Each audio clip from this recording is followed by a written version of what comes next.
So today we're doing a guide on how to change the chain and both sprockets, front and rear, on the GSXR 600 2006. Going to be putting a DID chain on there, JT sprockets, the original teeth configurations. Also might be putting a chain guard back on. Going to consider that when I get down to it. I've done a few maintenance videos on this channel so far on the GSXR, so if you want to check them out, I'll put links to them in the description. We're going to start with taking the speed sensor off, the gear linkage and clutch cable. To remove the speed sensor, you're going to want a 4mm Allen key, and to remove these housing bolts around here, these are a 8mm.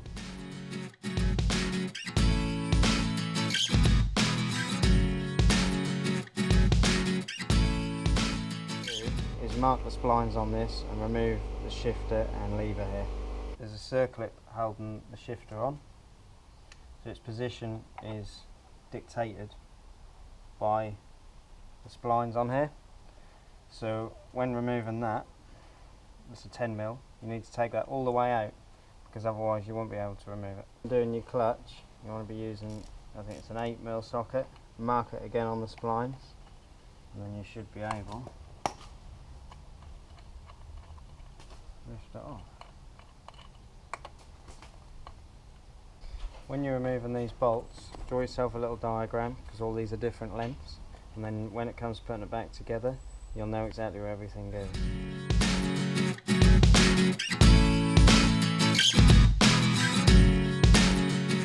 Tug to get it off, in general, should be fairly easy.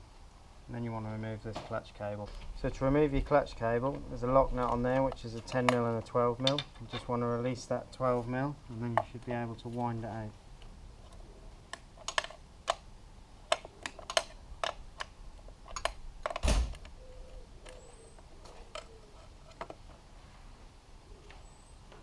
For this next bit, what we're going to do is we're going to be removing this Allen key here. Let's have a look what size that is. I think it's a 6mm. Yep, so 6mm. Going to remove this, then we're going to use a socket to remove this large nut. Just the one. You see how gunky it is in here. It's part of the reason why I want to do the job, because it's just full of crap and old chain oil. So yeah, we're going to start by removing this. We're going to have to put our foot on the back brake to lock this up. So for this bit, you're going to want someone on the back brake whilst you undo this nut. So the best way to do this is to get someone to stand on the back brake, and then, or if you're doing it by yourself, you can lean over the bike and grab your bar, and you want to lift up rather than push down, obviously, because you've got a lot of stuff in the way that side. So we've actually already cracked it off, but it's 32mm. We'll just bang it up, but it'll be fairly tight.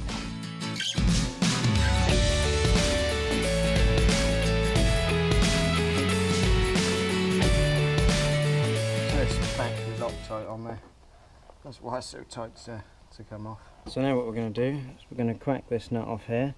I think that's 36mm there, and then we're going to undo the lock nut, wind it in, knock the chain in to release the tension.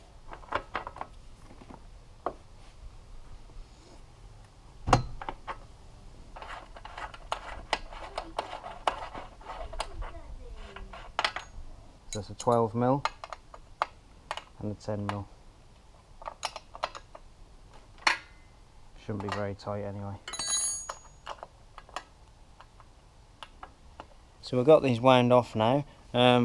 When it comes to taking the brake off, the caliper is actually floating and it's held on by the rear axle bar. When it gets to this bit and you're going to take your chain off, what you want to do is hit your wheel all the way forward to give your chain plenty of tension to allow you to work on it, get the sprocket and the chain off. So because this is an endless chain, the manufacturer one is endless, meaning it doesn't have a master link in it. What you're going to have to do is grind these, pick a link and grind the tops off the pins, then knock the pins through, or use a chain splitting tool. So what we're going to do now is take the front sprocket off so that we can slide the chain backwards to give us some space to actually grind that.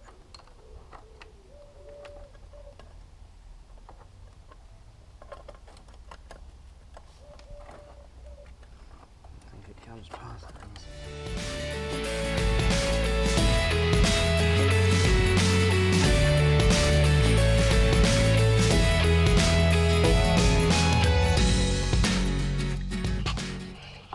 want to use your punch tool. There's plenty of videos out there if you're not sure how to set it up, to push that pin straight through. I just bought a cheap kit off eBay. It's got all the stuff with it. Should have some instructions as well. And then you can see there, that's pushed your pin straight out and through. There you go, your chain's split. That's your old chain off. So now your old chain's off, what you want to do now is hit your axle bar through, just remove the wheel, use a rubber mallet. Remember where all these bits go. There's some shims behind here. When they drop out, make sure you put them back in the correct order, because if you put them back the wrong way around, your wheel will be out of line. And they look fairly similar. If your wheel's out of line, your brake's going to lock up, and potentially other things are going to lock up and be pretty dangerous. So make sure you remember how all these shims come out.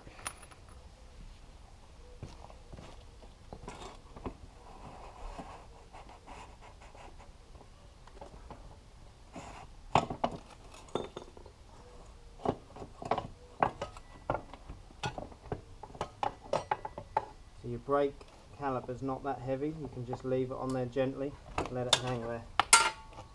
So there goes one of your shims. That needs to go on the left hand side of the bike, you need to remember that. You have a shim, you'll find that on the inside here. So you can just remove it, just lay it on its correct side so that you don't get them mixed up. We're now going to go about replacing the rear sprocket, and basically you've got these 5 nuts which you want to undo. They shouldn't be too tight, they're 14mm. They don't have to be kept in a specific order. And that's your old sprocket off. Now your old sprocket's off, lay that to one side. Don't get it muddled up because you want to know which way it came off. Now you just want to visually inspect what they call the cush drive, which is in here. It's comprised of rubber pieces, rubber inserts. And you just want to visually inspect it, check it's got some grease in there, and that nothing's fallen apart or cracked or anything like that. If it is, replace it. So what we're going to do now is we're going to install our new rear sprocket. Everything's cleaned up. I've cleaned the bike up. I didn't show you guys that bit because it's pretty straightforward, you know, get a rag and some white spirit and give all the old gunk a good clean. Re-grease anything that you need to. But your new rear sprocket, this is a JT sprocket. You want your part numbers on the outside. Part numbers should always be on the outside. If not, you can lay them both on a flat surface and see when the teeth become level to gauge whether you've got it the right way around. Obviously visually eye it up, you should know what sprocket you bought anyway. These have got to be torqued up. I'm also going to put a little bit of Loctite on the threads, on the top of the threads, but they've got to be torqued up to 43.5 pounds. The manufacturer originally, when they released the torque settings, they released the wrong ones. I think they put it to 60 something, that's wrong. And then they re-released it as 43.5. Do your nuts up opposite each other, so go opposites.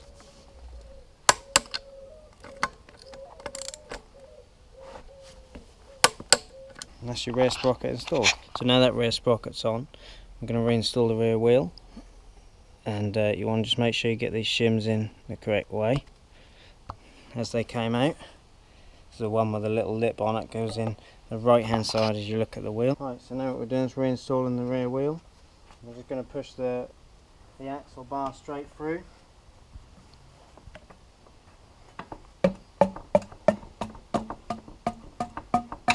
So this is the new DID X ring gull chain. What you want to do is just lay the chains next to each other and check that you've got the right length chain. It's just to save you putting it all on the bike and finding out that the company who sent it to you sent you the wrong chain or something like that. So just eye it up, make sure it's the right chain. It should be the same length, more or less, give or take a little bit of stretch. And then with your master link it should weigh up to be the same. So when you're looking at your front sprocket, which we're now going to put on, what you want to do is make sure your part numbers, well, they usually face outwards, so that normally gives you an indication of which way on the bike it goes. Otherwise you can get 2 sockets the same height and make sure that those 2 sockets, make sure those 2 sprockets line up. This piece of fabric is not very level, but they do. So obviously then just visually compare. So what you want to do now is obviously put your sprocket on, stick a little bit of Loctite on there, and then stick this washer on, as you can see here. Make sure you get everything in the right position. So for now what we've done is we put this on hand tight, because we've got to put the chain on first so that we can hold this to then torque it up. Feed the chain through. I didn't have the camera running when I did it because I didn't have enough hands, but you just want to feed it through, pull it through and let it dangle here. Keep this piece and this piece as tight as you can on there. Obviously make it so it lines up, and then what we're going to do is show you how to attach the chain together. So on your box, on your chain, you should have some instructions on how to do this, but basically you put a couple of little O-rings on here, on your master link, a little bit of grease.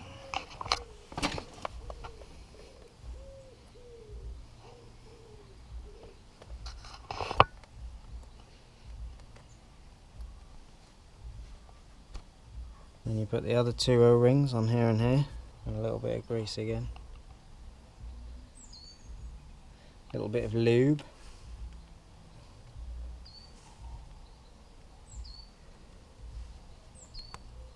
Right, so we found that if you move your master link round to the top of the sprocket, that holds it for you. So what we're going to do is press these pins through using our tool. So basically, when you press this tool on, I ain't got enough hands, hang on.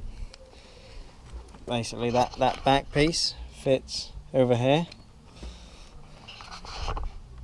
if you can see, and then the pins should come through these two holes in the middle. And what you want to do, or what we're going to do, is don't overpress it, because you can overpress it and damage it. So we're going to measure these pins with the vernier caliper. Can't do it one-handed, but that's what we're going to do. And then we're going to make sure we press them out roughly the same. So we've pressed these pins through now, so we now want to be checking that they're 21mm. Right, once you've pressed your rivets through, now what you want to do is flare the ends.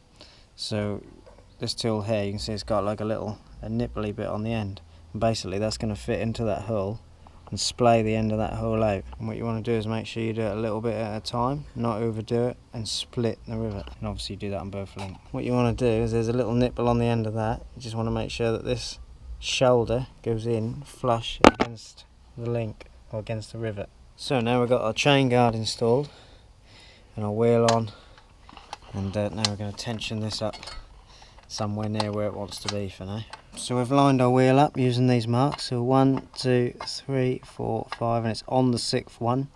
So that's why you wind that out until you line these up, and then you lock this nut against the frame. Get it the same both sides. So 1, 2, 3, 4, 5 on the 6th one, locked up. The tension wants to be 20 to 30mm. So hopefully you can see that. Get a tape measure in the middle, around 15. That's like 30mm. It's good. But we're going to recheck it once we're tightened up our front sprocket, because we still haven't done that yet. So for this bit, you're going to want someone on that back brake. So you're going to tighten up this front sprocket nut to 115 Newton meters.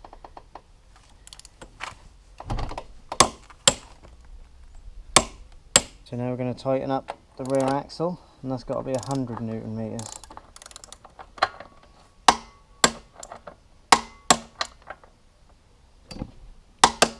Tension has changed a little bit on the chain, so we're now going to readjust it.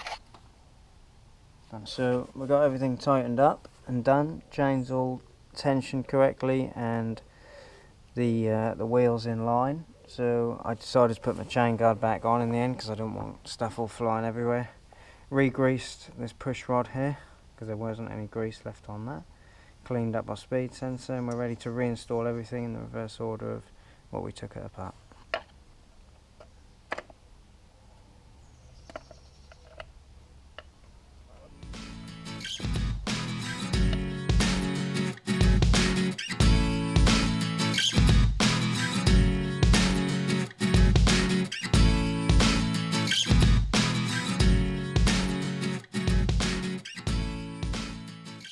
Take 2.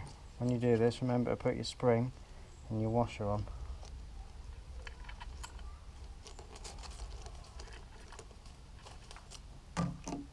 The hook's behind the little lug.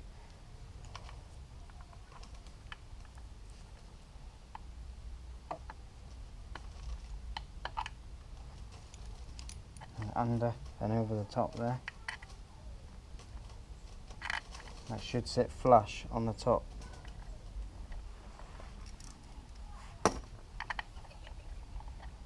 you should have that nice and tension actually.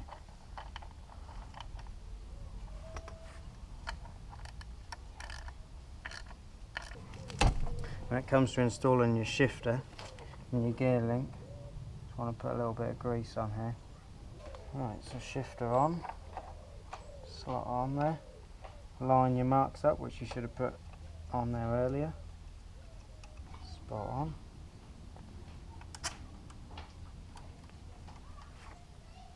And this washer, should have kept all this together in order. And you're going to put your circlip back on with your circlip pliers.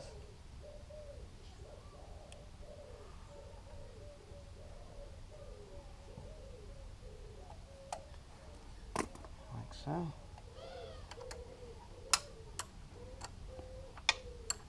Do this 10mm up. You should be pretty much there.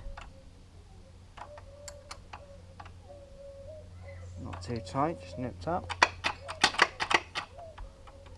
Good stuff. Looks like we're done. So that's the job finished up. Obviously visually check it all. One good thing to do is to look down your chain. Don't know if you can see, to see if it's running straight. Obviously check your wheels nice and free. Visually check it all, to check it all looks in line. Give it a final check, all that kind of stuff. Run it up, and then what I would do is I would use something to clean this stock lubricant off, because that's basically to stop it going rusty in transit. So I clean that off with some chain cleaner. Some people use WD-40, and then get your own lube on there. I use a dry lube. Lube that up before you ride it properly. So yeah, that's it. I hope it's been useful for you guys, and yeah, if you got any questions, drop them in the comments. Like the video. Go check out my other maintenance videos on the GSXR. Hit that subscribe button, because this is the kind of stuff we do on this channel. Maintenance, riding the bikes, reviews, all that stuff. There's more to come, so I'll see you guys in the next video. So today we're going to be doing a chain and sprocket tutorial. No, fucking no, we're not.